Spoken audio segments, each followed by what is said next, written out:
Worry and anxiety in our busy lives can cause all sorts of problems, not only for our well-being ourselves and for also other people around us. Let's take a few moments to consider stress, worry, anxiety, and then on a further level, panic attacks.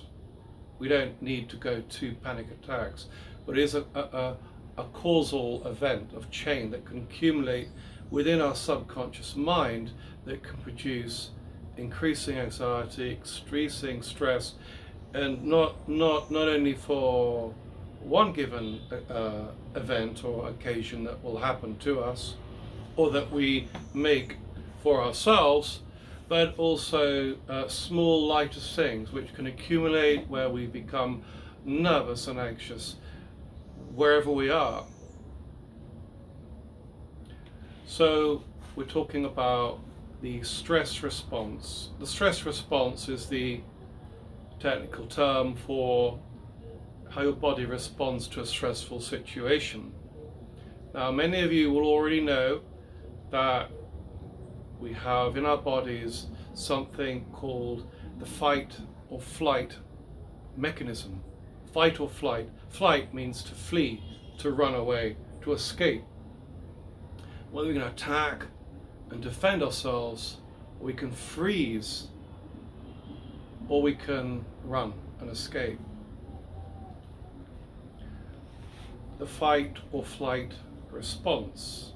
But in the middle of the running away and the middle of the fighting, confronting the situation, there is also where you stay your ground and just resist action altogether.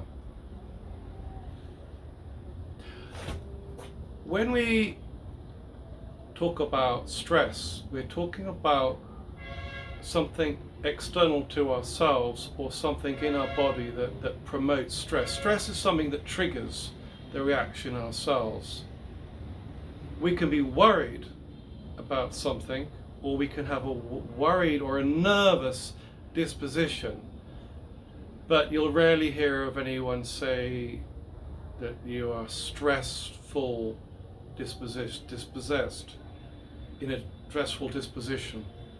You'll normally hear about stress. So stress is provoked by something in or surround us, either by somebody, something, or an ongoing pattern of interaction with some people in our lives, and also due to things in our lives that can happen that can promote stress.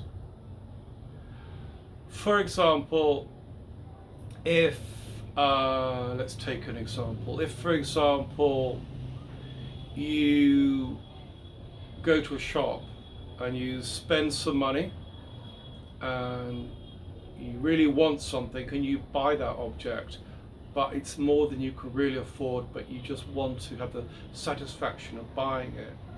And then a week later you realize that you now don't have enough money to pay your electricity bill or to go to a local restaurant or something simple that you wanted to do, something else in exchange for what you did. You can sort of worry and doubt yourself and question your decision making, your judgment. So we can often choose things in our lives and we can add stress to ourselves because we realize that one thing has then caused us that well, we have to do that, or we can't do that, or something, and we get anxious.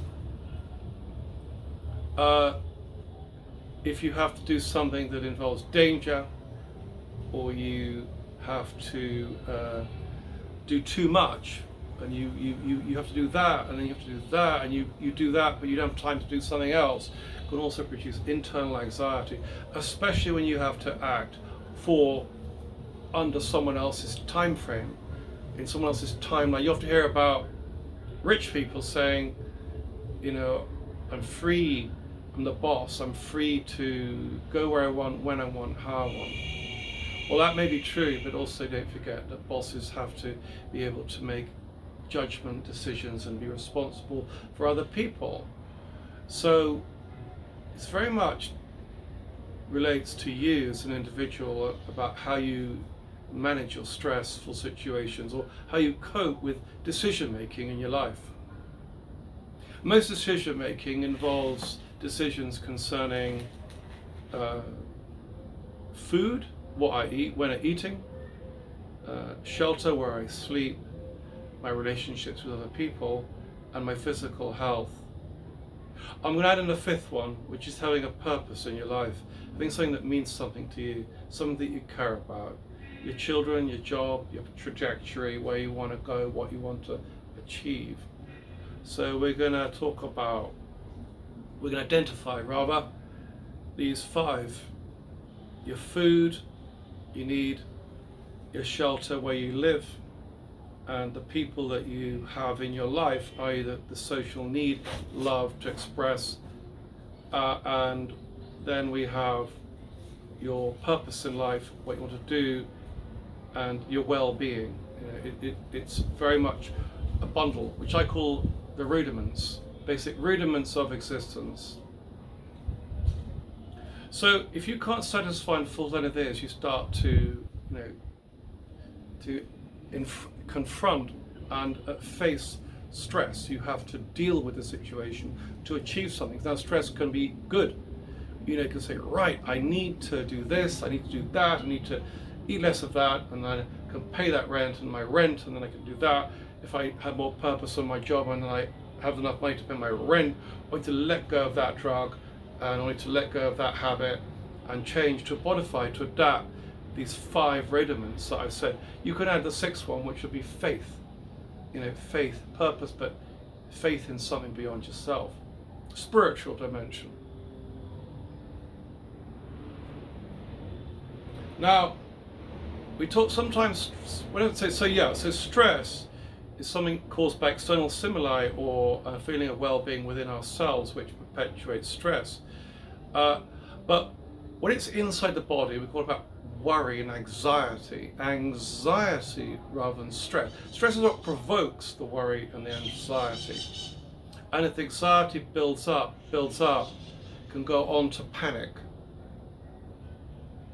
I have had panic attacks in my own life.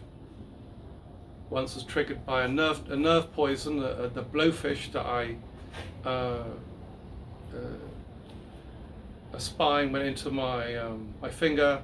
I got an injection of tetrodotoxin, which is the most toxic nerve, the most powerful nerve toxin on the planet. Went into my system. I survived, but I went into manic panic attacks and terrified. I was terrified. I've also had anxiety in my life, and I've also had situations where anxiety has fulfilled self-doubt. It's made me ill, it's made me nervous, it's made me unable to face the simple present moment, because I've always got other things working on in my mind. The need to survive. So what happens when we have a stressful situation? Now, we have a part in our mind, in our brain, which is basically, the brain is your physical side, your mind will relieve your spiritual side. Within your brain, the brain is divided into parts. So the front part of your mind, the frontal lobe. Lobe just means a round thing. Lobe. I've got an ear lobe.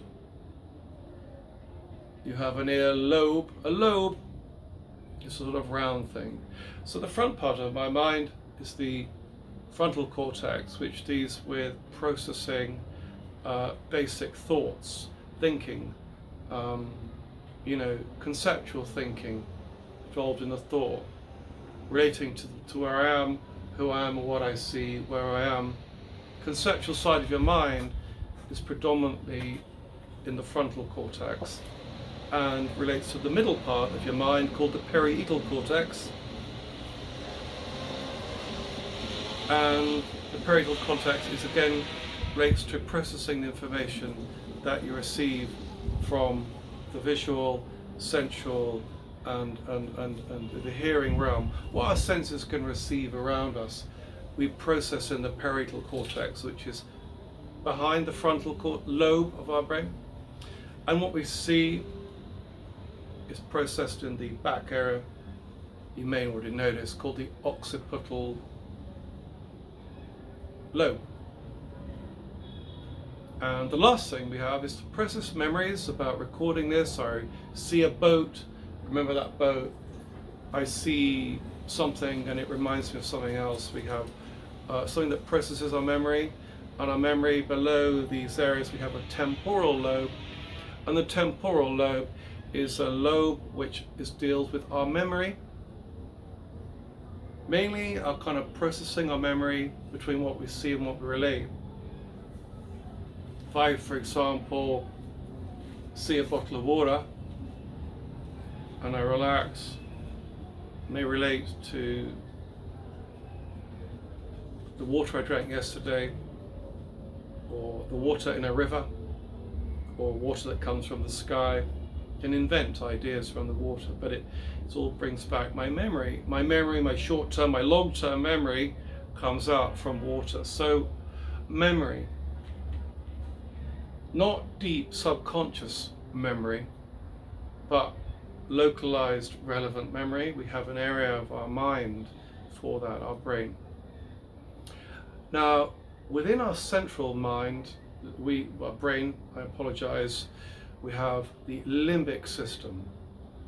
Now this relates to stress. You see, we've talked about the area which deals with sight and concepts, memory and processing and those thoughts, and then the storing them, and then the memory of our mind, and the bit that processes our sight, the occipital lobe. Within this framework, in the center, if you would like, we have the limbic system. The limbic system is where our flight, our anxiousness, and our response to stressful situations, and also our judgment, our decision making, and our reward, where we do something, get something out of it, the feeling, where all the hormones are released, which affect our anxiety and our stress. It's called the limbic system. You may want to think of the word limbo. So the limbic system, I'll go straight into it. The part of this system, you don't need to remember the words, but it's good for me to talk about the words. So if you're in your own time, you want to look up a word, or you want to maybe trust me that I have an authority about what I'm talking about, you may like to hear me sound off some of these words. They're not so terribly important. The amygdala, in fact, in Latin, in Italian amygdala and Latin, amygdala means walnut. You know, nut, walnut, shaped like a walnut. This is where we evaluate a stressful situation. Now, if we perceive stress outside of us, it sends a signal. We've judged it, we've judged something. A person, a man, a woman, a hole in the road, a dog, anything, fire, danger. The amygdala sends a signal to another part of our limbic system in a central part of our brain center called the hypothalamus. And the hypothalamus releases two hormones.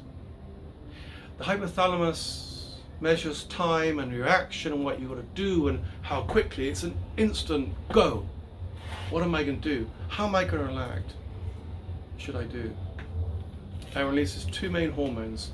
The hormones it releases are adrenaline, which in the United States is called epinephrine or similar, and cortisol. Cortisol, don't think of collagen, but think of cortisol. It's a hormone.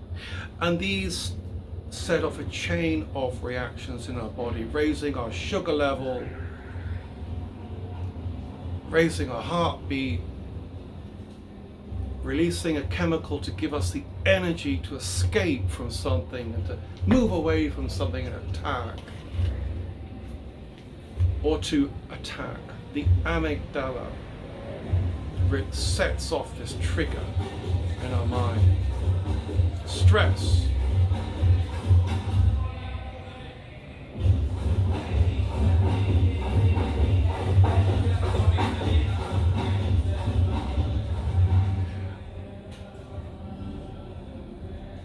I'm in a country where one has to accept and tolerate background noise.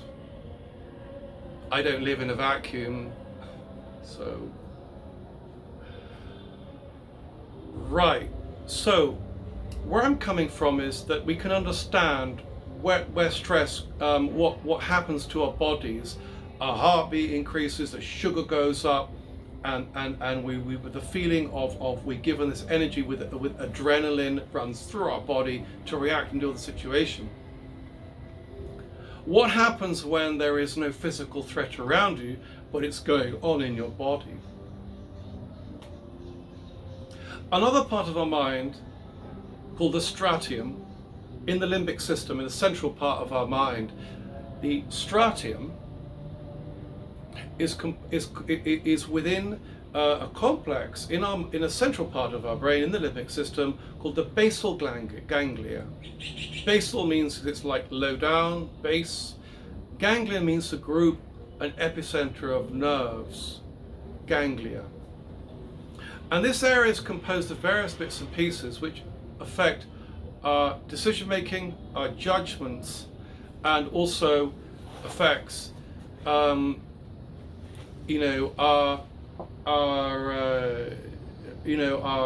reward mechanisms, what we get out of a situation.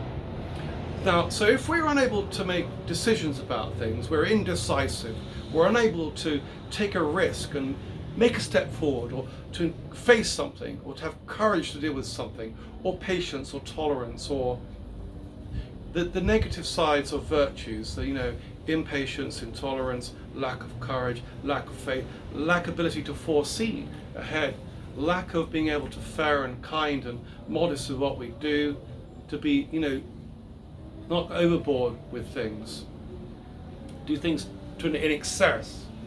Now, when we have indecision, and we're unable to make decisions and things, that can cause anxiety within ourselves. Anxiety will set off a response from the amygdala in our brain, and that will release sugar, raise our heartbeat and stuff. So we're going nowhere and facing no fire, no water, no danger. I can live in a permanent state of stress by being indecisive, indecision.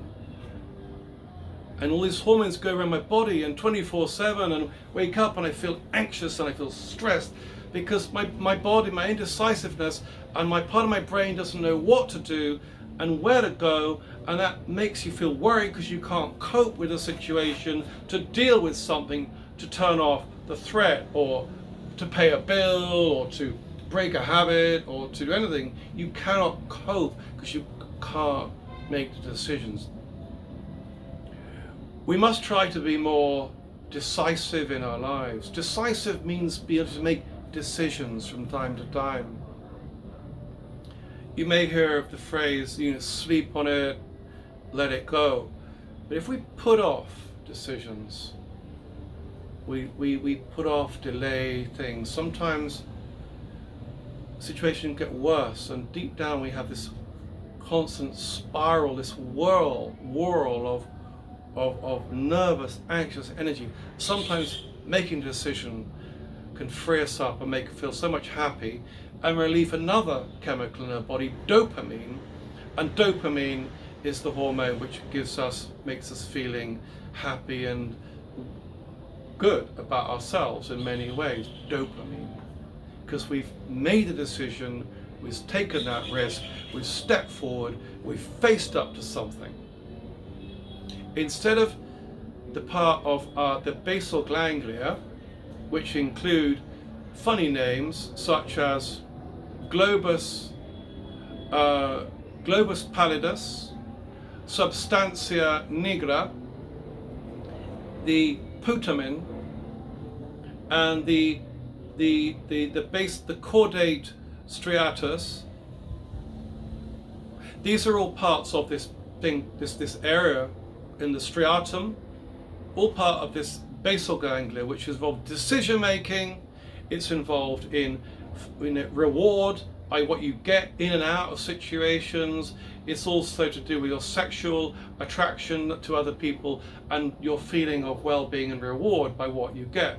We need to reward ourselves and feel that we get the reward and be decisive. So we're decisive, we get a benefit from something, we feel good about something, we treat ourselves to something, we're kind to ourselves, then this area of our mind is going to turn off the amygdala response, which is going to turn off these adrenaline and everything, and it's going to enable us just to find a bit more peace and quiet within our physical, chemical body. Remember, of course, that having meaning and doing something with purpose and having meaning and believing in yourself can turn off the feeling of anxiety, worry, and then triggering the response of the amygdala, which then sends a signal rapidly to the hypothalamus, which then sends off these chemicals of cortisol and adrenaline and ephedrine in the United States, who say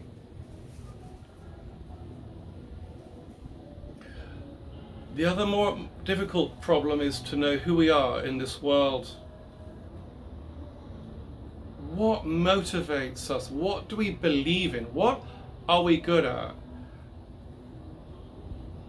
Knowing who we are deep down, what our meaning in life is and our place in the world is difficult. It took me a long time.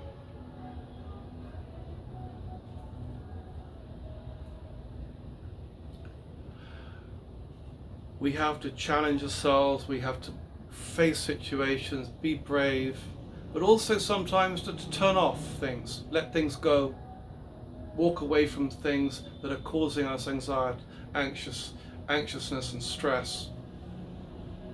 People that are not supporting us, that are always see us in this particular light, which you yourself don't want to be perceived in.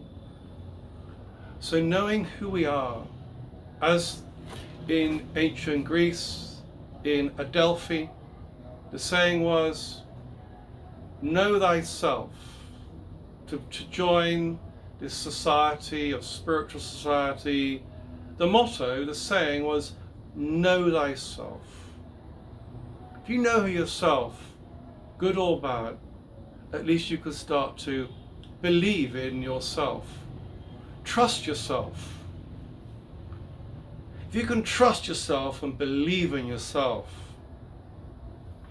then you're going to be less susceptible, less vulnerable to stressful situations, people telling you to do things you don't want to do, or having to believe things that you don't believe in, or being involved in things that really are not taking you anywhere, but also being able to turn off the mechanisms and the things around us that provoke stress, and stress that causes worry, and then on a further level anxiety, and beyond anxiety, panic.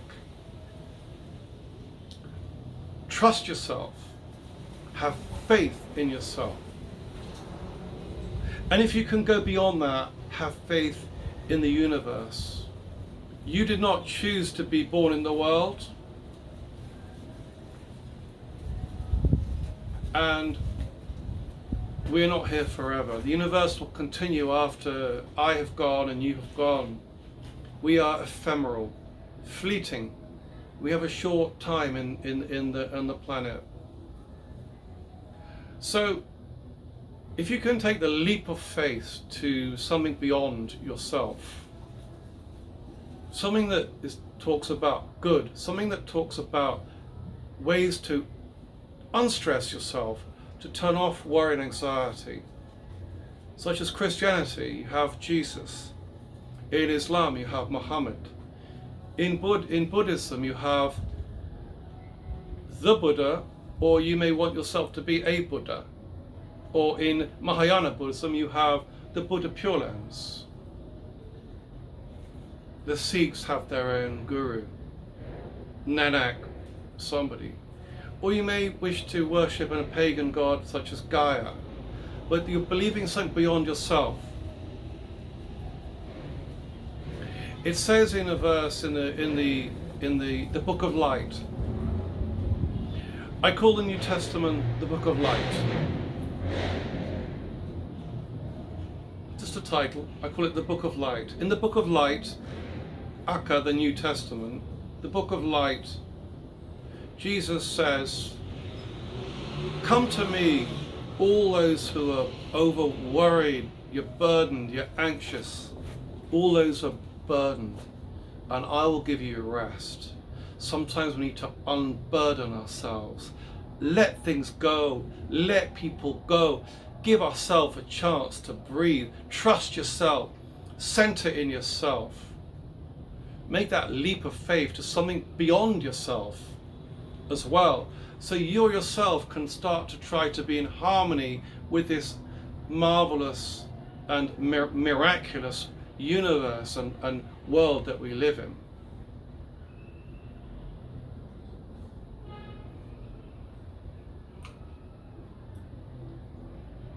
So I hope this talk has helped. We've talked about, we've broached the subject of stress, anxiety. It's understandable. We have in our minds areas of mind which science has identified and tells us are to do with the mechanisms of stress in our body that triggers a nervous response. The nerves, and it triggers these, activates the nervous system.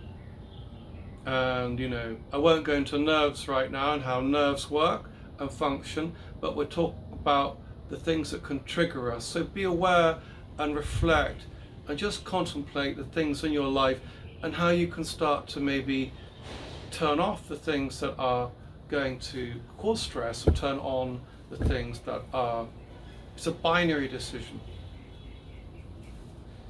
So the black globe represents stress or a stressful situation, and the white represents a non-stressful, peaceful situation or a trustful situation.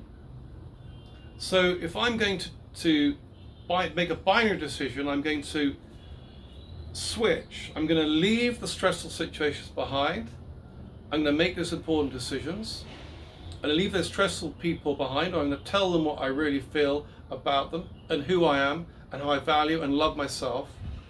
And you're going to generate the white.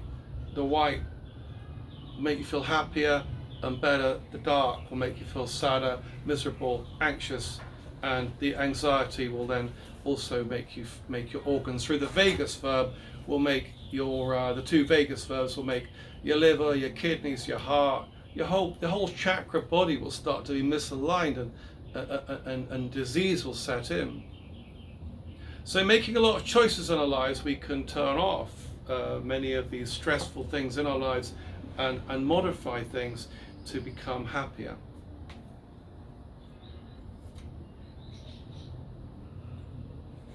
Look, please click a like if you do like the video. I do need the likes, and do pass the video on to anyone else who feel they benefit from it. I have lots of more exciting vlogs, podcasts coming up very shortly, looking at other amazing things, looking at things such as the fifth dimension, the sixth dimension, the seventh dimension, the spiritual dimension. And what I mean by that, the dimension with which God manifests, or the universe manifests, the forces beyond ourselves in the seventh dimension. I have another podcast also about nerves and how nerves operate, and then I have another podcast also to do with how to generate spirituality in your local environment, how to generate basic connections and try to communicate with the universe and God and Mother Nature. Lots to look forward to. Cheers.